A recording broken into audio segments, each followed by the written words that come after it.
L'heure bénie pour le culte du sabbat est venue.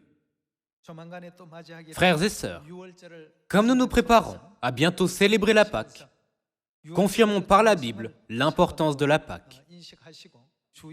En réalisant son importance, je vous demande d'accomplir la mission du messager en transmettant la vérité de la Pâque de la Nouvelle Alliance aux gens autour de vous. Aujourd'hui, prenons le temps de partager la parole de Dieu avec le sermon intitulé « La Pâque est le moyen de revenir à Dieu ».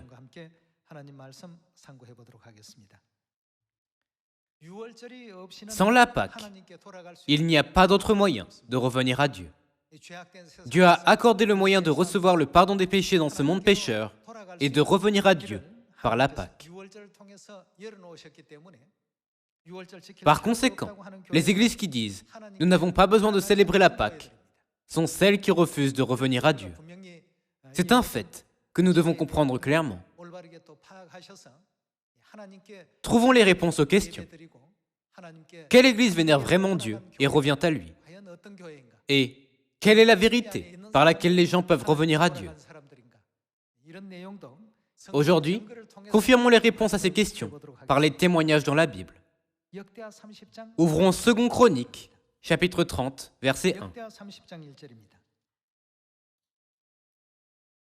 Ézéchias envoya des messagers dans tout Israël et Juda, et il écrivit aussi des lettres à Éphraïm et à Manassé, pour qu'ils viennent à la maison de l'Éternel à Jérusalem, célébrer la Pâque, en l'honneur de l'Éternel, le Dieu d'Israël.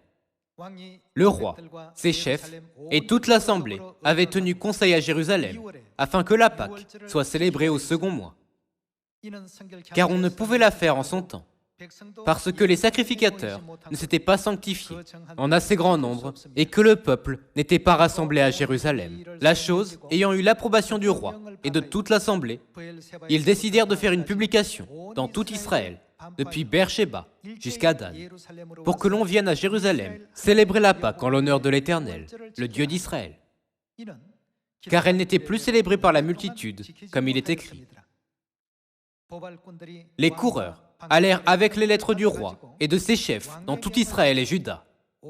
Et, d'après l'ordre du roi, ils dirent « Enfants d'Israël, revenez à l'Éternel, le Dieu d'Abraham, d'Isaac et d'Israël. »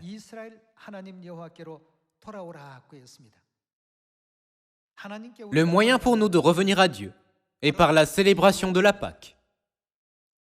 Dans 2 Chroniques chapitre 30, il est écrit que nous devons revenir à Dieu par la Pâque. À l'époque, les Israélites ont été divisés en 2 nations, Juda du Sud et Israël du Nord. Le royaume d'Israël du Nord et le royaume de Juda du Sud croyaient en Dieu. Cependant, ils n'avaient pas célébré la Pâque depuis longtemps. Pourtant, le moyen de célébrer la Pâque a finalement été accordé. Le roi Ézéchias a envoyé des coureurs pour transmettre une proclamation au peuple d'Israël. Afin de revenir à Dieu, vous devez célébrer la Pâque. Rassemblez-vous là où Dieu demeure. Revenez à Dieu. Et il voulait dire que tout le peuple qui avait perdu sa foi et s'était séparé de Dieu devait revenir à l'Éternel en célébrant la Pâque. Dieu a mis diverses significations dans la Pâque. L'une d'elles est que la Pâque a le pouvoir de nous permettre de revenir à Dieu. Il y a de nombreuses églises dans le monde, comme le sable au bord de la mer. Parmi elles, quelle église est véritablement revenue à Dieu? À l'époque où Israël a été divisé en 2, il y a des gens qui sont revenus à Dieu et qui ont célébré la Pâque après avoir entendu le message du roi Ézéchias. Les gens d'Israël du Nord, cependant, se sont ris et se sont moqués du message. Venez célébrer la Pâque et revenez à Dieu qui leur a été transmis. Par conséquent, ils ont tous été détruits. En réfléchissant à l'histoire d'Israël, nous pouvons être sûrs en cette époque que notre âme peut être conduite à Dieu et que notre foi peut être rétablie par le pouvoir et la promesse de la Pâque. Parmi les nombreuses églises d'aujourd'hui, l'église qui est revenue à Dieu est celle qui célèbre la Pâque. Cependant, comme Israël du Nord, qui s'est ri et s'est moqué du message envoyé par le roi Ézéchias, il y a des églises aujourd'hui qui ne célèbrent pas la Pâque et qui se moquent de l'église qui célèbre la Pâque. Dieu a déjà fait connaître le résultat final que de tels gens devront subir à travers Second Chronique. Alors, leur avenir n'est-il pas clair, même si nous ne le voyons pas maintenant? Puisque la Pâque est proche, assumons également le rôle des coureurs qui proclament le message « Célébrez la Pâque et revenez à Dieu ». Au temps du Saint-Esprit, nous devons transmettre le même message que le roi Ézéchias dans la Samarie et jusqu'aux extrémités de la terre. Maintenant, focalisons-nous sur la Pâque de la Nouvelle Alliance que Dieu nous a enseignée au temps du Fils. Allons à Luc, chapitre 22, verset 19. À partir du verset 7, nous pouvons voir la préparation de la Pâque. Verset 19. Ensuite, il prit du pain et, après avoir rendu grâce, il le rompit et le leur donna en disant « Ceci est mon corps, qui est donné pour vous. Faites ceci en mémoire de moi. » Il prit de même la coupe après le souper et la leur donna en disant « Cette coupe est quoi? La nouvelle alliance en mon sang. » Dieu a expliqué la nouvelle alliance comme étant la Pâque. Au sens large, lorsque Dieu a établi la nouvelle alliance, ne contenait-elle pas également la Pâque, le sabbat, la règle du voile, le baptême et d'autres ordonnances et lois? Parmi les nombreuses vérités contenues dans la nouvelle alliance, focalisons-nous aujourd'hui sur la Pâque. Voyons le verset 20. Il prit de même la coupe après le souper. Il la leur donna en disant « Cette coupe est la nouvelle alliance en mon sang. » Pour qui est-ce? Jésus a dit « C'est pour vous. » Dieu a proclamé qu'il avait établi la Pâque de la nouvelle alliance pour toute l'humanité dans le monde entier. Aujourd'hui, parmi les nombreuses significations dans la Pâque, confirmons de nouveau que Dieu a établi la vérité de la Pâque comme moyen pour nous de rétablir notre foi et de tourner notre âme vers Dieu.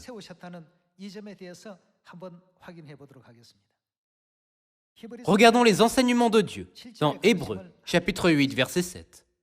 Hébreux, chapitre 8, verset 7. En effet, si la première alliance est l'ancienne alliance, c'est-à-dire la loi de Moïse, établie sur le mont Sinaï.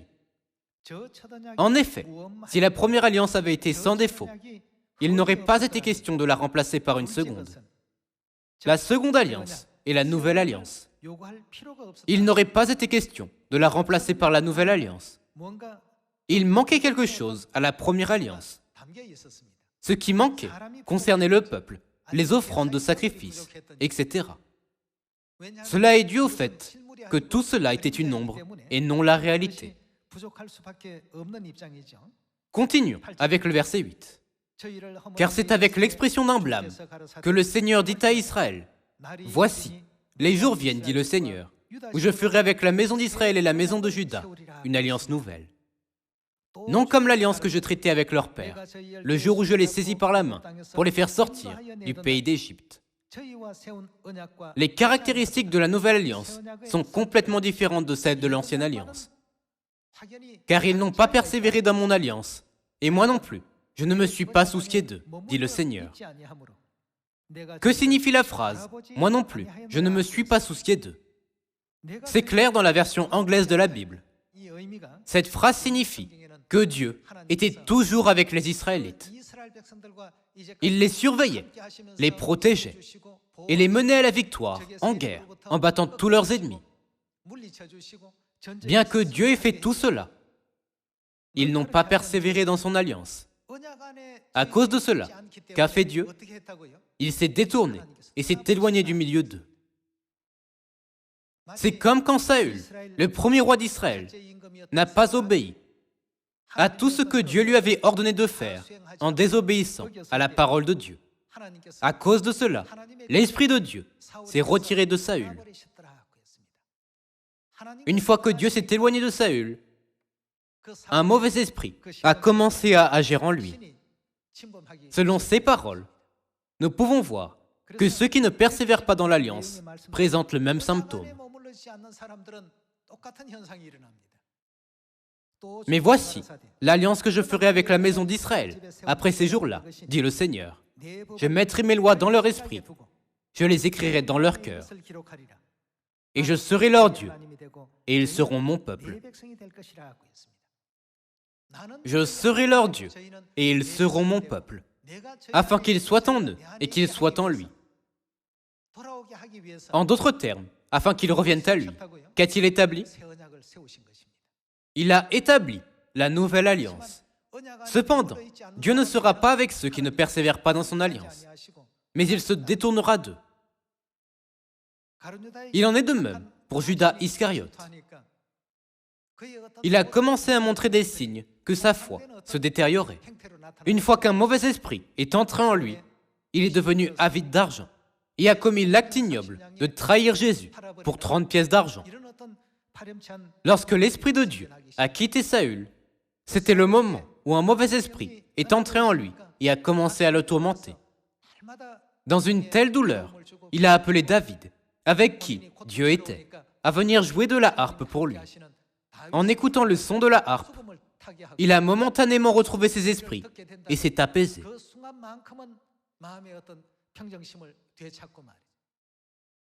Frères et sœurs, ne devrions-nous pas être reconnaissants à Dieu d'être avec nous?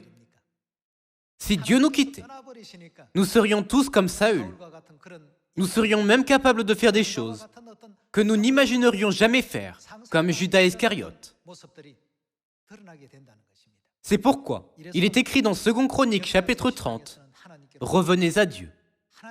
On peut se demander, je sais que je dois revenir à Dieu, mais comment puis-je revenir à lui? Je ne connais pas le moyen de revenir à Dieu. La réponse est, célébrez la Pâque et revenez à Dieu par la Pâque. Frères et sœurs, il est temps d'annoncer tous ces enseignements et de les partager avec les gens du monde entier. Lorsque nous disons « croyez en Dieu », ils disent « je crois en Dieu ». Nous demandons alors de nouveau « alors, avez-vous célébré la Pâque ?» Ils répondent alors « non, pourquoi? Qu'est-ce que la Pâque ?» Nous devons dire « la Bible enseigne que sans célébrer la Pâque, personne ne peut revenir à Dieu. » L'avez-vous déjà vu dans la Bible? Ils diront, est-ce vraiment écrit dans la Bible? Bien sûr. Puis, en ouvrant 2 Chroniques chapitre 30, nous pouvons leur expliquer que ceux qui ne célèbrent pas la Pâque ne peuvent jamais être ceux qui sont revenus à Dieu. Nous devons leur faire connaître la réalité de leur état actuel. Selon les paroles que Dieu a données dans Hébreux chapitre 8, Dieu a dit, « Ils n'ont pas persévéré dans mon alliance. Puisqu'ils ne l'ont pas fait, je me suis détourné d'eux. » Dans la version coréenne de la Bible, il est écrit que Dieu n'a pas pris soin d'eux. Cependant, dans la version anglaise de la Bible, il est écrit qu'il s'est détourné d'eux. Puisque Dieu s'est détourné d'eux, il ne prenait plus soin d'eux. Dieu ne s'est pas soucié d'eux. À partir de là, ne pouvons-nous pas réaliser que lorsque Satan et les mauvais esprits entrent en eux, cela provoque toutes sortes de choses étranges qui leur arrivent? Nous devons enseigner la Pâque aux gens qui veulent revenir à Dieu et qui croient vraiment en lui. Nous devons le faire parce que la Pâque est le seul moyen de revenir à Dieu. Je vous demande à tous sincèrement de la célébrer. Comme mentionné dans la Bible, lorsqu'ils n'ont pas célébré la Pâque, Dieu s'est détourné d'eux et ils n'ont pas pu revenir à Dieu. Puisqu'ils n'ont pas pu revenir à Dieu, ils ont été retranchés du peuple de Dieu. Ouvrons Nombre, chapitre 9. Chapitre 9, verset 11. C'est au second mois qu'ils la célébreront, le 14e jour, entre les deux soirs. Ils la mangeront avec des pains sans levain et des herbes amères. Verset 12. Ils n'en laisseront rien jusqu'au matin, et ils n'en briseront aucun os. Ils la célébreront selon toutes les ordonnances de la Pâque. Verset 13. Si celui qui est pur et qui n'est pas en voyage s'abstient de célébrer la Pâque, qu'arrivera-t-il à la personne qui ne célèbre pas la Pâque sans raison valable? Celui-là sera retranché de son peuple, parce qu'il n'a pas présenté l'offrande de l'Éternel au temps fixé. Cet homme-là portera la peine de son péché. Si un étranger en séjour chez vous célèbre la Pâque de l'Éternel, il se conformera aux lois et aux ordonnances de la Pâque. Il y aura une même loi parmi vous, pour l'étranger comme pour l'indigène. Comme nous pouvons le voir ici, Dieu a spécifié dans la loi ce qui arrivera à la personne qui ne célèbre pas la Pâque. Dieu dit, cette personne doit être retranchée de mon peuple. Beaucoup de gens ne regardent pas leur avenir dans le monde spirituel parce qu'ils se focalisent uniquement sur les choses dans ce monde physique. C'est pourquoi certains peuvent penser, si je ne célèbre pas la Pâque cette année, je peux la célébrer l'année prochaine. Ils ne réalisent pas que Dieu les quitte dans le monde spirituel. La Bible dit que Dieu quittera sûrement ceux qui ne persévèrent pas dans son alliance. L'ancienne alliance est une alliance, et la nouvelle alliance est également une alliance. Que ce soit l'ancienne alliance ou la nouvelle alliance, Dieu dit qu'il quittera ceux qui ne persévèrent pas dans son alliance. Nous sommes les âmes qui ont commis de graves péchés dans le ciel et qui ont été chassées sur cette terre. Dieu nous a fait preuve de miséricorde et a ouvert la porte du ciel pour que toute l'humanité aille au ciel, en venant en chair et en nous enseignant le chemin du retour au ciel. Il a proclamé, ce faisant, j'ouvrirai la porte du ciel. Donc, vous devez persévérer dans mon alliance. De plus, tous vos péchés et vos iniquités passées seront pardonnés, et je ne m'en souviendrai plus. Je vous donnerai la vie éternelle, et je laisserai ceux qui se repentiront et qui reviendront à moi manger la chair du Fils de l'homme et boire son sang. N'est-ce pas ainsi que Dieu a établi la Pâque? Nous devons tous revenir à la vérité de la Pâque de la Nouvelle Alliance. Dieu a promis un cadeau spécial pour ceux qui reviennent à lui. Ce cadeau spécial, plein de la grâce de Dieu, n'est-ce pas la vie éternelle? Continuons de regarder les paroles de Dieu dans Jean chapitre 6, verset 54. Celui qui mange ma chair et qui boit mon sang a la vie éternelle, et je le ressusciterai au dernier jour. Car ma chair est vraiment une nourriture, et mon sang est vraiment un breuvage. Celui qui mange ma chair et qui boit mon sang demeure en moi, et je demeure en qui? En lui. Jésus a dit, je demeurerai en celui qui mange ma chair et qui boit mon sang. Dieu a promis, je demeurerai pleinement en lui et ne le quitterai pas comme j'ai quitté Saül. C'est la promesse de Dieu. Et je demeure en lui. Verset 57. Comme le Père qui est vivant m'a envoyé et que je vis par le Père, ainsi celui qui me mange vivra par moi. C'est ici le pain qui est descendu du ciel. Il n'en est pas comme de vos pères qui ont mangé la manne et qui sont morts. Celui qui mange ce pain vivra éternellement. Nous devons toujours être avec Dieu. Pour l'être, ne devrions-nous pas revenir d'abord à Dieu? Si quelqu'un dit « Je ne suis pas revenu à Dieu parce que je ne savais pas comment », nous devons dire « Alors célébrez la Pâque. La Pâque est le moyen de le faire. » En ouvrant 2 Chroniques chapitre 30, nous devons faire connaître la Pâque à tous, nos parents, les membres de notre famille, nos amis, nos voisins et nos connaissances. Nous ne devons jamais laisser personne dire « Je ne pouvais pas aller au ciel parce que je ne savais pas comment y retourner. » Non seulement Dieu donnera le pouvoir de devenir les enfants de Dieu à ceux qui reviendront à Dieu, mais il leur permettra également d'hériter le royaume céleste. Dieu a attribué l'héritage céleste à ses enfants. Ouvrons Hébreux chapitre 9. Chapitre 9, verset 15. Et c'est pour cela qu'il est le médiateur d'une nouvelle alliance, afin que, la mort étant intervenue pour le rachat des transgressions commises sous la première alliance, ceux qui ont été appelés reçoivent l'héritage éternel qui leur a été promis. Qu'est-ce qui leur a été promis? L'héritage éternel.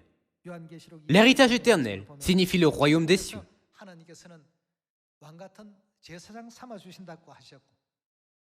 Dans Apocalypse chapitre 22, il est écrit que Dieu fera de nous le sacerdoce royal dans le royaume des cieux et que nous ne mourrons jamais, pour toujours. Il est écrit que Dieu enlèvera la souffrance, la douleur et la tristesse, mais qu'il créera la joie tous les jours. C'est sa promesse pour nous. Qui sont ceux qui recevront cet héritage éternel promis? Ne sont-ils pas les enfants de Dieu qui célèbrent la nouvelle alliance? Dieu a dit qu'il leur ferait recevoir l'héritage éternel promis par la nouvelle alliance. Continuons avec le verset 16. Car là où il y a un testament, il est nécessaire que la mort du testateur soit constatée. Un testament, en effet, n'est valable qu'en cas de mort. Par conséquent, avant sa mort, Jésus n'a-t-il pas laissé la nouvelle alliance comme ses dernières volontés fermes? Puis, n'est-il pas mort le lendemain? Dans Hébreux chapitre 9, il est dit que Dieu garantit le royaume des cieux à ceux qui persévèrent dans la nouvelle alliance et qui la gardent jusqu'à la fin. Cependant, que fera Dieu au sujet de ceux qui ne persévèrent pas dans son alliance? Dieu a dit qu'il se détournerait d'eux. Quand le verset dit « Dieu ne prendra plus soin d'eux », cela contient la signification que Dieu se détournera d'eux. Dieu ne prendra pas soin d'eux parce qu'il se détournera d'eux. Cela veut dire que Dieu ne se souciera plus d'eux. Pour cette raison, Judas Iscariote a été saisi par toutes sortes de mauvais esprits et a vendu Jésus. Et le roi Saül a perdu la raison, puisque l'Esprit de Dieu l'a quitté.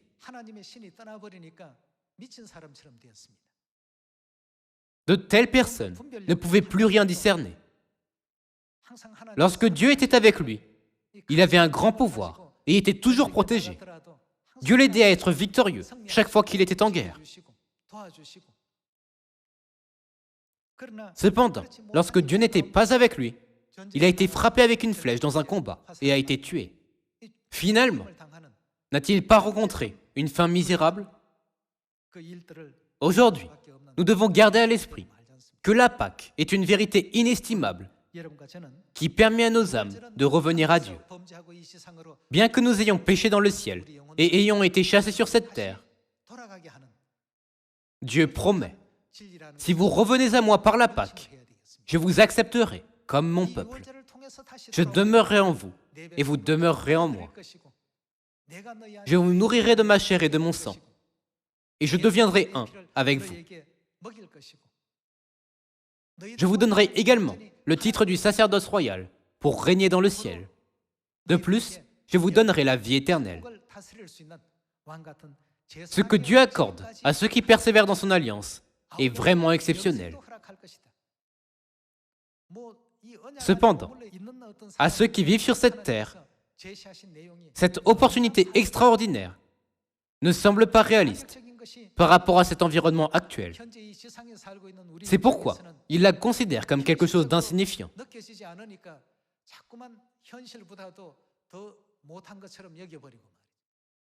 Par exemple, si quelqu'un dit « Si vous faites cela, vous gagnerez 1000 ou 10 000 euros », les gens feront beaucoup d'efforts. Cependant, ce que Dieu permet à ceux qui célèbrent la Pâque de la Nouvelle Alliance d'avoir dans le ciel est exceptionnel. C'est au-dessus de notre sens commun.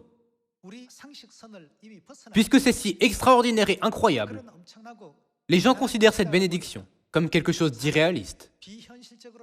Ils se demandent, cela arrivera-t-il vraiment? Ces choses nous seront-elles vraiment données? Dieu ne ment jamais. Une fois que Dieu a dit qu'il nous donnerait quelque chose, il nous le donnera sûrement. Une fois que Dieu a dit qu'il accomplirait quelque chose, il l'accomplit sûrement. N'est-ce pas pourquoi nous avons besoin de la foi? Nous devons croire. Cette Pâque que Dieu nous a accordée est le seul moyen de revenir à Dieu. Crions à toute l'humanité, revenez à Sion et rencontrez Dieu. Revenez à Dieu. Prêchons gracieusement la Pâque que Dieu nous a permis de célébrer.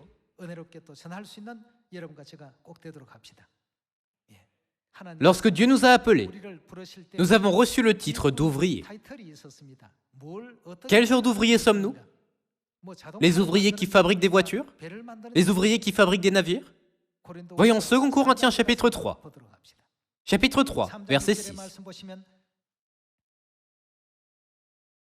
Il nous a aussi rendus capables d'être ministres d'une nouvelle alliance. Dieu ne nous a pas choisis comme agriculteurs, mais il est dit, il nous a aussi rendus capables d'être ministres d'une nouvelle alliance. Non de la lettre, mais de l'esprit. Car la lettre tue, mais l'esprit vivifie. Dieu nous a permis de faire l'œuvre de la nouvelle alliance qui donne la vie. En d'autres termes, la Pâque de la nouvelle alliance est le seul moyen pour l'humanité de revenir à Dieu. La Pâque contient de nombreuses promesses. La Pâque est puissante, puisque sa promesse est accordée non seulement sur cette terre, mais qu'elle continue également jusqu'au royaume des cieux. Préparez-vous gracieusement à l'avance pour la Pâque. Dans Exode, nous pouvons voir que Dieu a fait se préparer les gens à célébrer la Pâque. Voyons les paroles de Dieu dans le chapitre 12, verset 1. L'Éternel dit à Moïse et à Aaron dans le pays d'Égypte, « Ce mois-ci sera pour vous le premier des mois. Il sera pour vous le premier des mois de l'année. Parlez à toute l'assemblée d'Israël et dites, le 10e jour de ce mois, on prendra un agneau pour chaque famille, un agneau pour chaque maison. Si la maison est trop peu nombreuse pour un agneau, on le prendra avec son plus proche voisin, selon le nombre des personnes. Vous compterez pour cet agneau, d'après ce que chacun peut manger. Ce sera un agneau sans défaut, mâle, âgé d'1 an. Vous pourrez prendre un agneau ou un chevreau. Vous le garderez jusqu'au 14e jour de ce mois. Cela ne veut-il pas dire qu'il devait préparer les agneaux à l'avance? Vous le garderez jusqu'au 14e jour de ce mois. Et toute l'assemblée d'Israël l'immolera entre les 2 soirs.